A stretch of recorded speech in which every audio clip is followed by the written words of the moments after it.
এখানে একটা পেস্ট বানিয়েছি, এতে আছে রসুন, কাঁচা লঙ্কা, একটুখানি পেঁয়াজ আর কালো জিরে।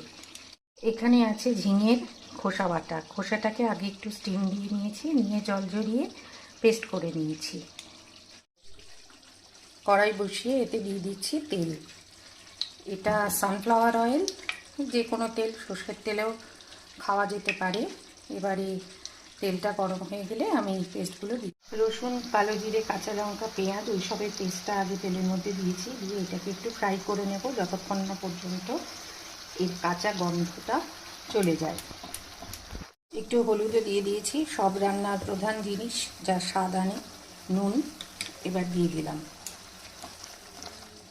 এবার ভালো করে ফ্রাই করব। মশলাটা ভাজা ভাজা হয়ে গেছে, দেখো আর চারপাশ দিয়ে বেশ তেলও ছেড়ে দিয়েছে। এখন আমি এতে দিয়ে দিচ্ছি পেস্টটা। ব্যালেন্সের জন্য আমি এখানে দিয়ে দিচ্ছি সামান্য একটু চিনি। ব্যাস, এবারেই আসল কাজ। খুব ধৈর্য ধরে এটাকে নাড়িয়ে চাড়িয়ে ভেজে একেবারে শুকনো করে তুলতে হবে, মানে যখন কড়াইয়ের গা থেকে উঠে আসবে তখন বুঝতে পারবো যে এটা হয়ে গেছে। দেখো এটা আমার একেবারে হয়ে গেছে, এবার কড়াইয়ের গা থেকে উঠে আসছে।